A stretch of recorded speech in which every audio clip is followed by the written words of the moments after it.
Владимир Владимирович, здравствуйте. Здравствуйте. Меньше полугода остается до старта очередных игр «Дети Азии». Работа по подготовке в самом разгаре. Уже известно, что соревнования будут рекордными по количеству участников, но все же это только прогнозы, и произойти может все что угодно. Как вы считаете, может ли повлиять такая вот непростая, сложная международная обстановка на количество стран-участниц, или все-таки у спорта нет границ?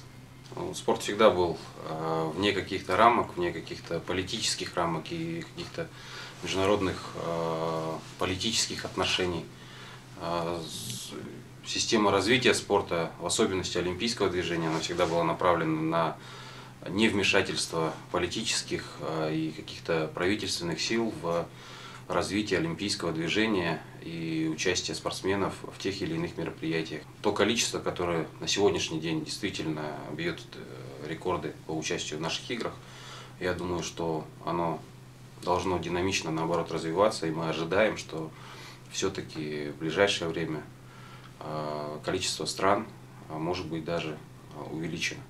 Конечно, рано говорить о том, что все 38 стран, мы надеемся, что все будут страны присутствовать здесь, но ту планку, которую мы поставили, в 35 стран, которые должны участвовать, приехать к нам в Якутск, она будет преодолена, и на сегодняшний день Организационный комитет не прекращает работу с олимпийскими комитетами, национальными олимпийскими комитетами стран, которые даже подали официальные отказы по участию. На сегодняшний день у нас закончилась стадия предварительных заявок, а сейчас начинается стадия подачи официальных технических заявок. Ну и вся эта заявочная кампания должна завершиться к 25 мая этого года, после чего мы уже непосредственно будем формировать, аккредитовывать спортсменов. В одном из своих интервью вы сказали, что в 2016 году на играх «Дети Азии» соревнования будут по качеству намного выше, чем в предыдущих. Чем планируете удивлять?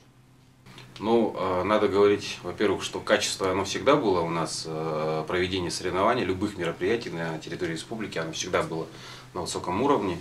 Надо сказать, что качественный состав может быть намного выше, чем предыдущие игры, составы сборных, которые подали заявки на участие, предварительные заявки, что в их состав войдут лучшие из лучших. И на сегодняшний день во многих странах проводятся отборочные соревнования. На сегодня мы знаем, что и Монголия провела всемонгольские, третьи всемонгольские игры, где главный приз — это, конечно, вхождение в состав для участия в играх. Мы знаем, что и Республика Казахстан приняла государственную программу по подготовке к играм «Дети Азии». Поэтому мы надеемся, что любители спорта увидят всех лучших из лучших в азиатском континенте на данное время. Поэтому мы ожидаем большой уровень соревнований, большой уровень спортсменов. Если говорить о дисциплинах, планируется ли вводить в программу игр какие-то новые виды спорта?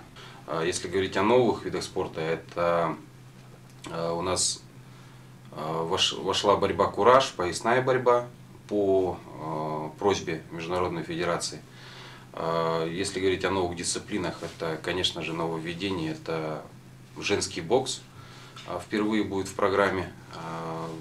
Также у нас, если говорить о каких-то продвижениях, это якутские прыжки, наш якутский вид спорта. Если он до этого был в программе легкой атлетики, соревнований в легкой атлетике, то по согласованию с Министерством спорта он выведен в отдельный вид спорта. Я думаю, это тоже положительная динамика, да, развития спорта в целом, да, и динамика развития игр.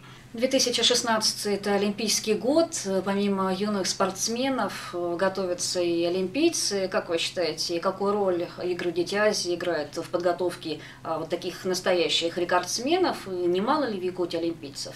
Но эту работу мы также проводим, отслеживаем, так сказать, спортивное наследие игр. И мы гордимся, что выпускники наших игр — это первые в истории Монголии два олимпийских чемпиона. Первый в истории современной России олимпийский чемпион по дзюдо Арсен Галустян. И таких примеров очень много, в том числе и наши жители, представители нашей республики, да, и Георгий Балакшин, Леонид Спиридонов, Виктор Лебедев, все они проходили через игры, и мы думаем, что это положительную динамику дает для развития спортсменов, в частности. Также хороший пример – это участие в юношеских Олимпийских играх. И свежий пример можно привести, это по итогам участия в 2012 году, то есть те спортсмены, которые в 2012 году принимали участие, в 2014 году 30 из этих спортсменов стали победителями либо призерами юношеских Олимпийских игр. И поэтому надо говорить, что и одно из основных, объяснений того, что повышается уровень участия спортсменов в играх «Дети Азии», это опять же видение тех структур, которые отвечают за детский спорт, игр «Дети Азии», как подготовительной площадки именно к последующим Олимпийским играм. В последнее время много велось разговоров о смене площадки для игр «Дети Азии». Назывались и разные города, и разные страны, но в итоге Якутия осталась неизменной столицей для игр. Будет ли вопрос о смене принимающей страны подниматься в будущем, или все-таки у республики принципиальная позиция проводить игры в Якутии? Именно разговоры были постоянные уже с давнего времени, но надо сказать, что тогда единственной загвоздкой было то, что сама нормативная база игр, она не была до конца разработана. На сегодняшний день эта вся работа проделана. Мы приняли концепцию игр, создан международный комитет, который непосредственно является правообладателем прав на игры. И на сегодня утверждено уже положение о том, что игры будут проводиться в городе Якутске через раз. То есть в 2016 году, в этом году мы примем 6-е игры, 7-е игры. На сегодняшний день ведется работа о том, чтобы один из городов страны азиатского континента принял 7-е игры «Дети Азии». Кандидаты города есть. 2 города 2 стран, они расположенных на территории бывшего Советского Союза, так сказать, и 2 страны, которые находятся, так сказать, в Персидском заливе. Работа ведется, она на завершающей стадии, и я думаю, что в июне месяце будет оглашен город, который будет принимать игры 2020 года. Владимир Владимирович, спасибо, что уделили нам время и ответили на наши вопросы. Спасибо.